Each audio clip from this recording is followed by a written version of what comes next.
It's Monday, Inauguration Day. It's also Martin Luther King Day, and the two dates coincided this year. And Donald Trump has just finished his inaugural address. The reaction to it was varied, but it was comprehensive as far as the agenda that I think is going to bother people. It was holistic, 360 degrees, 24/7. We're going to close the border.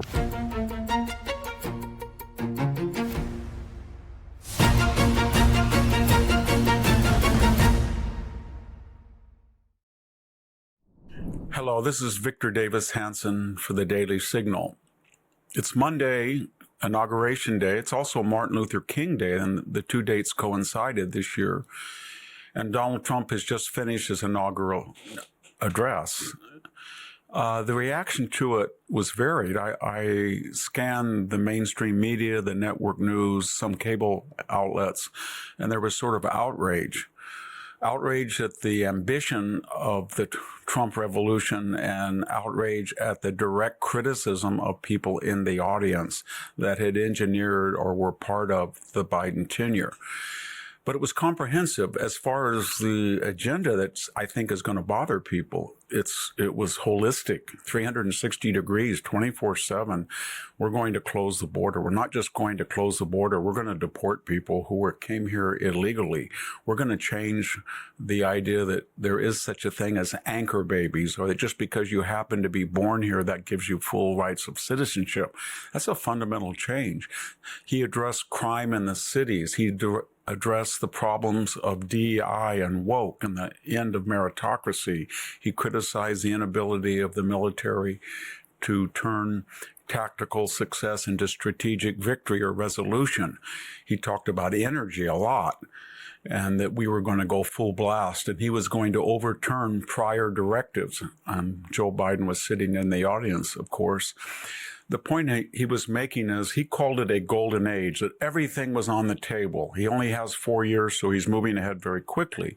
He only has 2 or 3 seats in the House as in the Republican majority. He doesn't matter. He only has 3 Senate seats. He doesn't matter to him.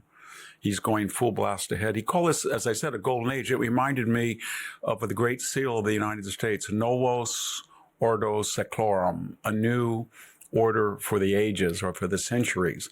That comes from Virgil's Eclogues, the great Latin poet, when he was talking about the birth of a new Roman generation, in particular descendants of Augustus, that would change Rome forever. And it's our founders in 1776 put it on the seal, and you see it emblazoned on the $1 bill.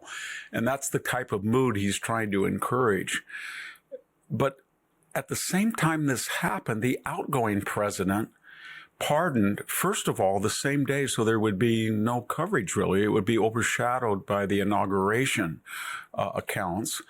He pardoned General Milley, who, remember, called his Chinese counterpart to tip him off and warn him that he might have to have private conversations if Trump gave Milley an order he disagreed with. That Anthony Fauci he pardoned, who looked right into the television screens under testimonies before Congress and said that he did not help in any way or subsidize gain-of-function research. That was a lie.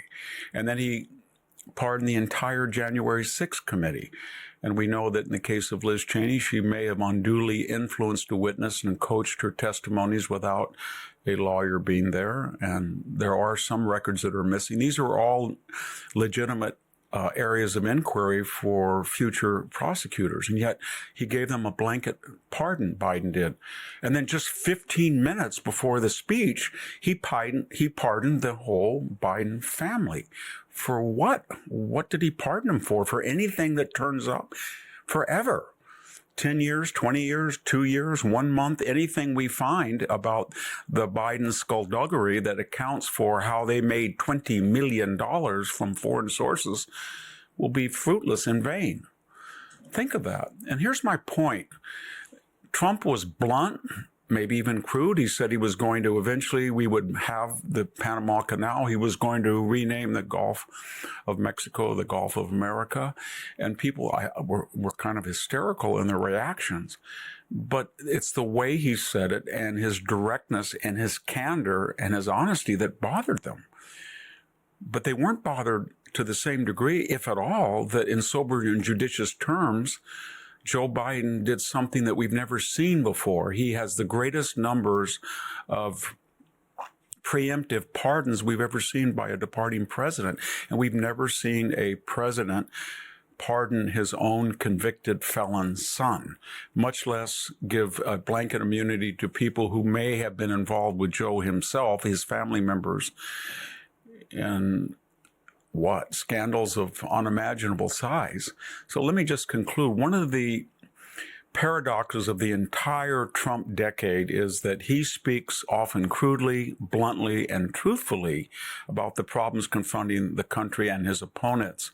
And then others who oppose him speak carefully or not at all, or with media approval, with the proper vocabulary, and what they're talking about or what they're describing is egregious. It's just astoundingly dangerous and detrimental to the country, and we don't seem to be bothered. It's always style over substance. Trump gave a tough, substantive speech that ushers in a new age without worry about criticizing the people in the audience who brought us this disaster. Biden stealthily, covertly pardoned a number of potential criminals in a way we've never seen before, and that was deemed okay. And that's the secret to the entire Trump paradox. This is Victor Davis Hanson speaking for the Daily Signal. Thank you so much for tuning in today. Please subscribe to the Daily Signal for our next episode.